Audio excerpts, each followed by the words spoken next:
ஓம் சரவணபவ. அறிவோம் அனைத்தும் சேனலுக்கு உங்களை வரவேற்கின்றேன்.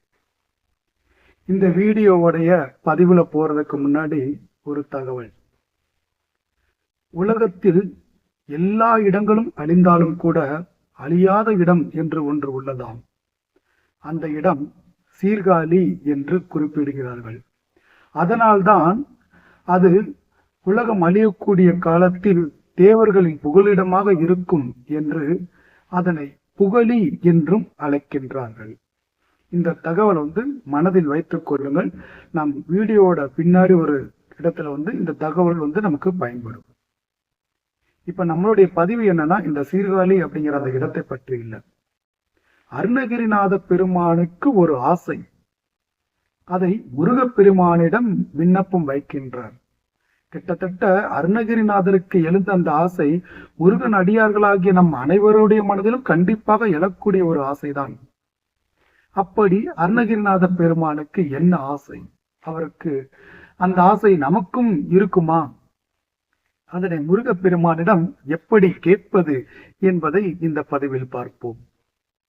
மேலும் இன்னொன்றை நீங்கள் மனதில் வைத்துக் கொள்ள வேண்டும். சீர்காழி என்றால் உங்களுக்கு நினைவுக்கு வருவது என்ன? திரு ஞானசம்பந்த பெருமான் சீர்காழியில் அவதரித்து சைவ சமயம் தலைக்க பாடுபட்ட திரு ஞானசம்பந்த பெருமான். அவர் அன்னையிடம் அருந்திய ஞானப்பாலால் ஞானம் பெற்று சிவபெருமானை குறித்து பல பதிகங்களை பல ஆலயங்களுக்கு சென்று பாடியுள்ளார். பல அற்புதங்களை நிகழ்த்தியுள்ளார். அவருடைய பதிகங்களை இன்றும் நம்முடைய வாழ்க்கையில் பல பிரச்சனைகள் தீர்வதற்கு படித்து வருகின்றோம்.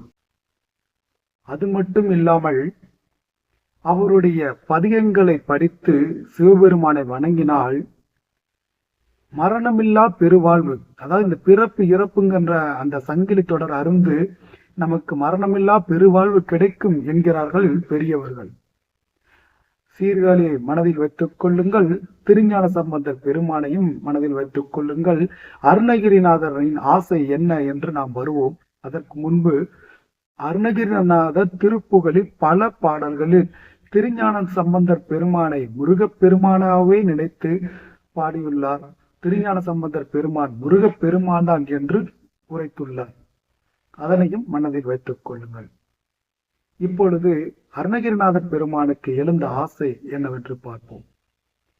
முருகப்பெருமானின் பக்தியால் முருகப்பெருமானின் அடியவர்களாக ஆகிய அனைவருக்குமே முருகப்பெருமானுடைய பாடல்களை பாட வேண்டும் என்று ஆசை இருக்கும்.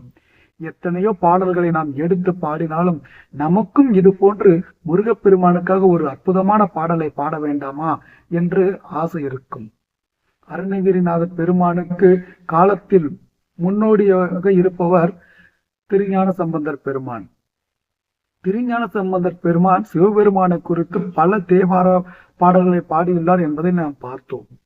அப்படி திருஞான சம்பந்தர் சிவபெருமானுக்கு பாடியுள்ள பாடல்களைப் போல முருகப்பெருமானுக்கு தானும் நல்ல சந்தங்களோடு தாளத்தோடு முருகப்பெருமானுக்கு அவரை போல பாட வேண்டும் என்று அருணகிரிநாதர் ஒரு திருப்புகழில் பாடி முருகப்பெருமானிடம் விண்ணப்பம் வைக்கின்றார்.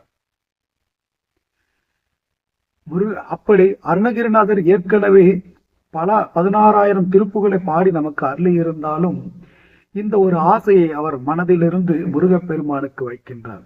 இந்த ஆசை நம் எல்லோருக்கும் இருக்கும் தானே. நாமும் அருணகிரிநாதர் நமக்கு அருளிய திருப்புகளை பாடி முருகப்பெருமானை போட்டுகின்றோம். இருந்தால் நமக்கும் அவரை போல ஒரு பாடல்களை பாடி முருகப்பெருமானுக்காக பாட வேண்டும் என்ற ஆசை இருக்கும் தானே. அப்படி நம்முடைய ஆசையை முருகப்பெருமானிடம் தினந்தோறும் பிரார்த்தனையும் போது இந்த பாடலை பாடி நாம் வெளிப்படுத்தி முருகப்பெருமான் நமக்கும் அந்த ஞானத்தை நல்கி நாமும் முருகப்பெருமானை குறித்து பல அற்புதமான பாடல்களை படிக்க சக்தி கிடைத்தால் படிக்கலாமே என்ற எண்ணத்தில் இந்த ஒரு திருப்புகளை படித்து முருகப்பெருமானின் அருளை பெற முயற்சிப்போம். அது என்ன திருப்புகள் என்றால் அது கைலாய மலை தலத்திற்கான திருப்புகள். கைலாயன் என்றாலே சிவபெருமான். எனவேதான் சிவபெருமானை குறித்து பாடிய திருஞான சம்பந்தரை குறித்து நாம் பார்க்கின்றோம். மேலும் அந்த சிவபெருமானின் பஞ்சாட்சர மந்திரமாக இருக்கக்கூடியது நமச்சிவாய எனும் மந்திரம். அந்த மந்திரத்திற்கு பொருளை பலர் உணர்ந்திருப்பார்கள், பல ஞானிகள் உணர்ந்திருப்பார்கள். ஆனால் அவர்கள் உணர்ந்தவர்களுக்கு தெரியும் அந்த மந்திரத்தின் பொருளாகவே இருக்கக்கூடியவர் யார் என்றால் முருகப் பெருமானாம். அதையும் இந்த திருப்புகளில் அருணகிரிநாதர் சொல்கின்றார்.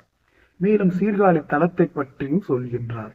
அப்படிப்பட்ட அற்புதமான இந்த திருப்புகளை பார்த்துவிட்டு அதற்கான விளக்கத்தையும் பார்த்து, பூமியதனில் பிரபுவான புகழியில் வித்தகர் போல அமிர்த கவி தொடை பாட அடியந்தன கருள்வாயே, சமரினதிர் தசுர்மால தனியையில் விட்டருள்வோனே, நம சிவைய பொருளானே ரசதகிரி பெருமாளே.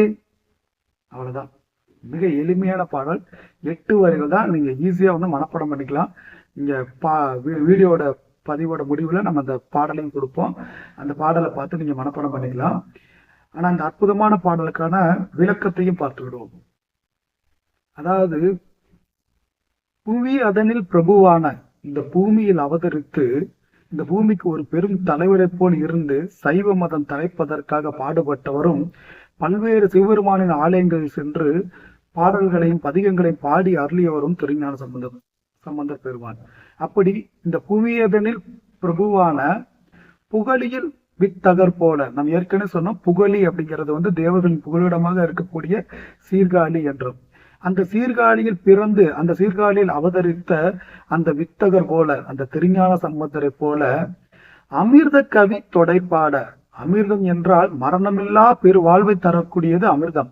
அந்த அமிர்தத்தை போன்ற ஒரு கவிதை, தேவார பாடல்கள், அதனை பாடி அருளிய திருஞான சம்பந்தர், அவரை போல அவர் பாடியருள அமிர்த கவியை போல அந்த தொடையை அமிர்த கவி தொடை பாட அடியந்தனக்கு அருள்வாயே, அடியேனாகிய எனக்கும் நீ அருள வேண்டும் என்று அருணகிரிநாதர் கேட்கின்றார் முருகப்பெருமானிடம். அதைதான் நமக்கும் முருகப்பெருமான் அருள வேண்டும் என்று கேட்கின்றோம். சமரில் எதிர்த்து அசுர்மால, தன்னை எதிர்த்து வந்த அசுரர்கள், போரில் தன்னை எதிர்த்து வந்த அசுரர்கள் அனைவரும் அழிந்து போகுமாறு தனி அயில் விட்டு அருள்வோனே, தன்னுடைய வீரமான அந்த வேலினை விட்டு அவர்களை அழித்த வேல் முருகனே, வேலவனே, நமசிவய பொருளானே. இந்த இடத்துலதான் நீங்க கவனிக்கணும். சிவபெருமானுடைய பஞ்சாட்சர மந்திரம் நமச்சிவய அப்படிங்கிற மந்திரம். அந்த மந்திரத்தின் பொருளாகவே இருக்கக்கூடியவர் தான் முருகப்பெருமான். எனவே முருகா என்று உச்சரித்தாலும் நாம் நமச்சிவாயா என்று உச்சரிப்பதற்கு சமந்தான். ஏனென்றால் முருகனே நமச்சிவாயா என்ற பொருளில் தான் இருக்கின்றார். அதையும் நாம் பல திருப்புகளில் பார்த்துள்ளோம்.